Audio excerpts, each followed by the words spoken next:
안녕하세요, 권영호입니다. 여러분 반갑습니다. 권영호TV를 찾아주신 여러분 즐겁고 행복한 휴일 보내고 계십니까? 여러분께 오늘 소개할 영상은 그랜저 IG 자동차의 노킹 편입니다. 이 자동차를 제가 보게 된 경위부터 말씀을 드리고 데이터 분석으로 넘어가서 어떤 데이터 분석 결과가 나왔는가 소개를 해드리겠습니다. 자동차를 가져오셨던 분은 올 10월 달에 자동차를 가지고 오셨습니다. 노킹을 확실하게 알고 오셨는가 해서 시운전을 했었습니다. 그때 두 가지가 발견이 됐습니다. 하나는 자동차에서 발생하는 노이즈였고요. 또 하나는 노킹이었습니다. 노이즈를 노킹으로 착각하고 오셨었는데 소리를 들려드리면서 이것이 노킹이다, 얘는 노이즈다, 이렇게 말씀을 드렸었고요. 그날 주셨던 호두과자는 다시 한번 잘못했다는 말씀을 드리겠습니다. 오래 기다리셨습니다.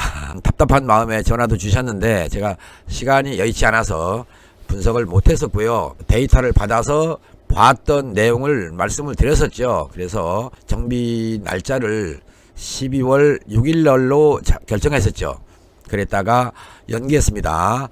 그렇게 된 배경은 잠시 후에 말씀드리겠습니다. 10월 말경에 방문하셨고 제가 진단을 하려고 스캐너를 접속을 하는데 접속이 안 되는 거예요. 제가 가지고 있는 스캐너에 업그레이드가 안 됐나 하는 생각을 했었는데 사실은 나중에 알고 보니까 메모리가 꽉 차서 그동안에 진단해 있던 데이터를 저장해 놓느라고 이 자동차 같은 경우는 다른 곳을 통해서 진단을 했었다, 이 말씀을 드리겠습니다. 곧 오픈하려고 준비하고 있는데요. 이달 15일 내지는 말일경 20일경 이때쯤이 아마 오픈 D-Day가 아닐까 이렇게 생각하고 있습니다. 기다리시느라고 고생 많으셨는데 오픈하게 되면 아마 전화를 드리지 않을까 싶으니까요. 지금 예약은 몇 대가 돼 있어요. 방문해 주신다고 하면 제가 출동해서 정비할 수 있도록 최선을 다하겠습니다. 데이터 분석을 통해서 자동차에서 발생했던 증상을 여기다가 올려놨습니다.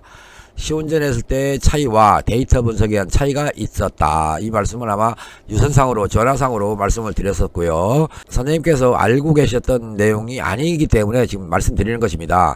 공전 시에 약간의 진동이 있다, 그리고 엑셀을 밟았을 때 반응이 좀 느리다, 또한 정상적인 자동차에 비해서 힘이 약간 떨어진다, 또는 배기량에 비해서 힘이 좀 떨어진다. 물론 서행을 하는 경우 문제없이 운행할 수 있지만 좀 더 조급하게 엑셀 페달을 밟는 분이라면 문제가 있겠다라는 점을 말씀드리는 것이고요.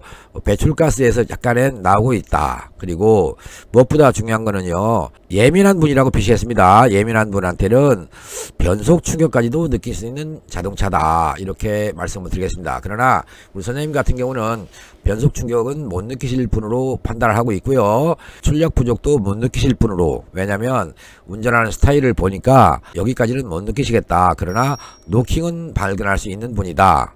그리고 공전 진동은 자동차의 승차감이 좋아서 그런지 못 느낄 수 있는데 현재 데이터에 의해서는 그런 점이 있다, 이 말씀을 드리겠습니다. 현재 여기서 발견되는 것이 뭐냐면요, 흡기압 센서라고 되어 있죠. 이 값이 비정상입니다. 가장 문제가 되는 것이. 그리고 또 하나는 예입니다. 냉각수온 센서라고 되어 있죠. 현재 이 데이터가 비정상입니다. 여기 보면요, 뭐가 보입니까? ETC 듀티 모터라는 거 보이죠? 이것 값이 정비 대상입니다.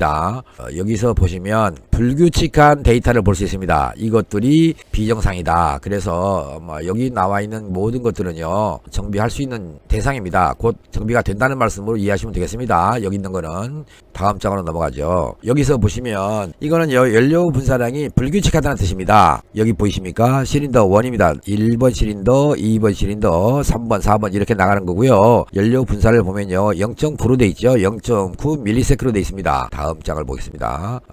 여기 보면 여기 하나는 어떻게 돼 있어요? 6번 시린더는 0.8이죠. 상당히 큰 차이입니다. 정비한 후에 서서히 운행하면서 점차 이 데이터 값이 정상적인 데이터로 변하게 되면 자동차 정비는 성공한 것이다, 이렇게 판단하시면 되겠습니다. 두 번째 방법을 주로 저는 권하고 있고요. 다음번에 보시면 아시겠는데, 또 하나 여기 보시면 공기량에 따른 엔진 부하 이런 게 보이십니까? 여기 12.6%, 이게 엔진의 파워 파워가 비정상이라는 뜻입니다. 어느 시린더는 공기가 더 들어가고 어느 시린더는 덜 들어간다. 이렇게 시린더별로 공기의 유입량이 편차가 생긴다. 이런 뜻입니다. 여기에 대한 부하가 곧 엔진의 파워를 감소시킨다. 이것 때문에 가속력이 늦어진다. 이런 얘기가 됩니다. 왜 이런 문제가 생기는가? 이거는 굳이 설명을 안 드려도 될 것 같은 생각이 들어요. 많은 데이터를 보다 보니까 시간이 너무나 많이 들어갈 것 같아서 생략을 할 건 하겠습니다. 우리 선생님께서는 근거리 운행을 주로 하시는, 시동을 걸어서 30분, 1시간 이렇게 운행하시는 게 아니라 5분, 10분 이렇게 짧은 단위의 거리를 운행하시는 자동차다. 이렇게 파악을 했습니다. 선생님과 얘기는 안 해봤지만 데이터에 의해서 그렇게 본다는 말씀을 드렸고요. 시동 시의 냉각수온 첫 장에서 보셨죠? 시동 시에는 87.8도였는데 99.8도씨로 나온다고 편차가 있다는 뜻입니다. 흡입 공기량 값이 나오죠. 여기 94.317mg/스트로크라는 뜻입니다. 현재 이 값이 변하게 됩니다. 정비하게 되면. 또 하나는 우리 선생님 자동차에서 문제가 되고 있는 게 이겁니다. 시린더 1부터 6번까지 있는데요. 점화 타이밍을 보면 8.3도부터 6.8도까지 있습니다. 그러니까 최대로 9.0도가 있고요. 최소로 6.8도입니다. 점화 시기를 이렇게 표시하겠습니다. 여기가 정상적인 점화 시기다 라고 할 때 9.0도, 0도에서부터 6.8도란 뜻입니다. 이 말은요, 엔진의 출력이 안 난다는 뜻이고요. 과도 진각에 의한 점화 시기가 빨라지는 것에 의한 노킹입니다. 이 내용이 곧 자동차 정비에 어떻게 활용되는 것인가, 무엇을 정비를 통해서 이렇게 해결이 될 것인가를 나중에 보시면 되겠습니다. 에어컨 압력 얘기가 나왔는데 가스 압력이 비정상입니다. 전방 산수에서 내부 저항 이렇게 돼 있죠. 배기 온도가 불규칙하다라고 하는 뜻입니다. 배기 온도가 불규칙하다. 예, 맞습니다. 배기 온도가 불규칙하다는 얘기는요, 연소실에서 연소 온도가 비정상이라는 뜻입니다. 공연비 학습 중부화 이런 게 있죠. 보실까요? 공연비 학습 중부화, 그리고 공연비 학습 공회전이라고 되어 있지 않습니까? 중부화라고 하는 거는요, 적당히 속도를 낼 때를 얘기하는 것이고요. 공연비 학습의 공회전이라는 거는 정차 중일 때를 얘기합니다. 공전 시의 학습값이 곧 연료 보정량을 얘기하는 겁니다. 이거는 학습값이라고 하는 거는 연료 보정을 몇 %를 하고 있느냐 이런 뜻입니다. 연료를 조금만 더 달라고 하느냐, 더 많이 달라고 하느냐 이런 얘기인데요. 이거는 정비가 되면 모두가 다 정상 데이터로 들어갑니다. 자동차가 3년 됐다는 말씀을 제가 기억을 하는데 연간 한 10,000km 정도씩 타는 분이다 이렇게 판단하겠습니다. 됐네요. 넘어가도 되겠고요. 연료가 좀 상당히 많이 들어있다는 뜻이고요. 노크 감지는 현재 오프라고 되어 있는데요. 운행을 해야 온으로 바뀝니다. 얘는 배기 CVP 활성화 옵션. 자, 됐고요.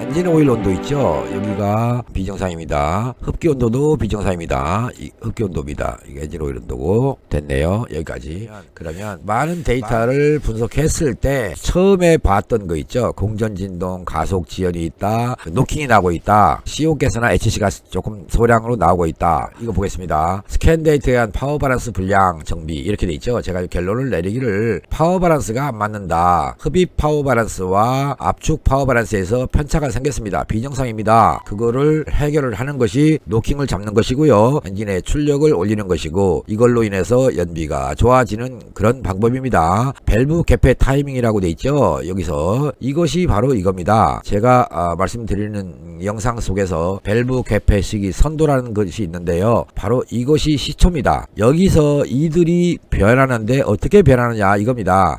녹색 선과 빨간색 선을 그었지 않습니까? 그것이 왔다 갔다 하고 있다. 여기도 선이 또 이렇게 두 선이 있는데 왔다 갔다 한다. 결국은 하나의 선으로 균일한 각도, 이렇게 보시죠. 이렇게 이 각도를 일정하게 유지를 해야 되는데 현재 우리 선생님 자동차는 변하고 있다. 그래서 이 각도가 커졌다 줄어들다 한다. 이 각도가 뭐냐? 여기에 촉매가 있고요. 이게 흡기가 있습니다. 새로운 공기가 들어오고 가면서 이렇게 배기 쪽으로 일부가 나가지고요. 밸브가 닫히고 새로운 공기가 쭉 들어와서 여기까지 흡입 행정이 됩니다. 그 다음부터 압축이 됩니다. 여기서 압축이 되고 다시 상사점 전 TDC 근방에 가면요. 점화를 하고요. 맥시멈 파워가 나오는 것은 여기입니다. 이 자리에서부터 최대 출력이 나와서 폭발을 하고요. 폭발을 하고 난 다음에 여기서부터 배기 행정이 이루어지는 것입니다. 이렇게. 그런데 이 각도 위에 거 이렇게 표시했었죠. 이거 삼각형으로 표시하고 있는데 이 각도가 변한다는 얘기는 결국 압축 구간도 바뀐다는 뜻이고 폭발 구간도 바뀐다는 뜻입니다. 이렇게 됨으로써 엔진이 정상적인 출력을 내지 못한다 이런 뜻입니다. 그 이유는 뭐냐면 캠샤프트를 제어하는 장치가 있는데 얘가 잘 작동을 안 한다.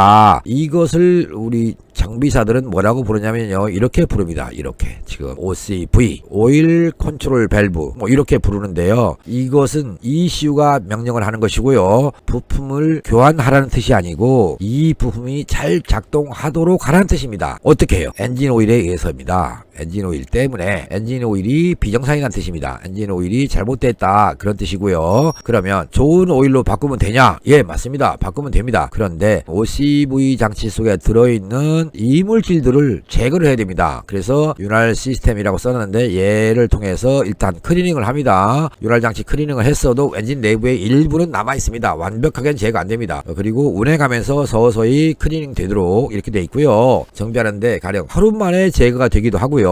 이틀 3일 두어야 제거가 되기도 합니다. 저희는 어떻게 정비하냐면 OCV 밸브가 초기 값보다 좋은 쪽으로 바뀌었다 하면 여기서 클리닝은 마치고 엔진 오일을 좋은 걸로 넣어 드립니다. 그러면 이 값이 초기 값이 점점점 줄어서 완벽한 정상 데이터 값으로 바뀝니다. 그때부터 자동차의 성능이 제대로 나오게 됩니다. 그런데 문제는 이렇게 두 가지만 하면 되느냐? 그게 아니고요. 이거 있습니다. 냉각수 온도 불량이라고 있죠. 99도 나왔지 않습니까? 냉각수 온도가 너무나 높습니다. 냉각수 온도가 높으면요. 위에서 말씀드렸죠. 방금 전에 흡입 파워 밸런스와 압축 파워 밸런스가 안 맞는다. 오일 장치를 건드리는 거는요. 압축 파워 밸런스고요. 엔진의 온도를 손대는 거는 흡입 파워 밸런스입니다. 곧 흡입도 잘 돼야 되고 압축도 잘 돼야 된다. 그렇게 되는 거고요. 마지막으로 이게 넣었었다가 제거를 해버리는데 영상을 빨리빨리 해서 마지막 부분을 캡처할 분들 때문에 제거를 했습니다. 사실은 캡처할 필요 없이 제 설명을 드려야 된다는 이유 때문에 제거를 하고 추가로 설명을 드리는 것입니다. 무슨 말인가? 점화 시기가 바뀌고 있다. 비정상이라고 그랬죠. 앞전에서 나왔던 것 중에 뭐 있습니까? 6.8도에서부터 9도라고 했었죠. 이렇게 9도의 점화 시기를 보이고 있었다. 그러면 어떤 때는 9도고 어떤 때는 6.8도다 그런 뜻이거든요. 이 그림에서 말하면 예를 들어서 여기를 9도라고 하죠. 9도라고 하고 여기가 6.8도다 이런 얘기예요. 그러면 정상적인 자동차는 여기서 점화를 한다라고 생각하시고요. 그림을 그리는 거예요. 여기서 점화를 해야 될 차가 정상적인 점화보다 늦게 이루어지고 있다. 상사점에 가깝게 가고 있는 양이 너무나 크다. 10도에서 플러스 마이너스 1도 그러니까 9도에서 11도 범위의 점화 타이밍을 보인다. 이게 베스트카입니다. 물론 이런 자동차가 흔하진 않지만 정비를 어디까지 하느냐에 따라 정비 범위에 따라서 점화 타이밍이 안정이 되느냐 안 되느냐 이것이 결정되는 것입니다. 그걸 아시고요. 정비할 때 아마 글쎄요 하루 만에 해결이 될지 아니면 1박 2일 코스가 정비가 될지 모르겠습니다. 그런데 한 번에 지금 완벽하게 정비를 해야 되겠다라고 생각하신다면요. 실린더 헤드를 탈거해서 정비하는 방법이 있습니다. 그 방법은 정비 비용이 많고 시간도 많이 걸리고 그래서 저는 가능하면 권하지는 않습니다. 대부분 그냥 당일 코스 내지는 1박 2일 코스를 주로 권하고 있는 편이고요. 2박 3일씩 정비를 해야 되는 경우도 있었어요. 사실은요. 이게 심각해서 당일치기로는 도저히 안 되겠고요. 이틀 만에도 안 돼서 3일 동안 정비를 해야만이 이 자동차가 완벽하게 해결되었던 그런 케이스가 있었는데 그런 경우는 어떤 경우에냐면요. 겨울철에 시동이 잘 안 걸리는 문제였습니다. 크랭킹을 오랫동안 시동을 걸면 스타트 모터를 오래 돌린다는 얘기는 배터리를 방전시킨다는 뜻입니다. 완전히 충전된 배터리가 아웃되는 순간까지 거의 돌리면 겨우 부두두두두둥 하면서 시동이 걸리는 거예요. 그리고 나서 한 5분 10분 후에 껐다가 다시 걸면 그때는 일발 시동되는 그런 자동차거든요. 겨울이 오면 이런 자동차들이 또 나타날 건데 그런 자동차들의 주 원인은 엔진 오일이다. 그 엔진 오일이 뭐 때문에요? 이렇게 되는데요. 사실은 점도입니다. 오일 점도. 이 오일 점도가 안 맞는 상태로 있으면 제가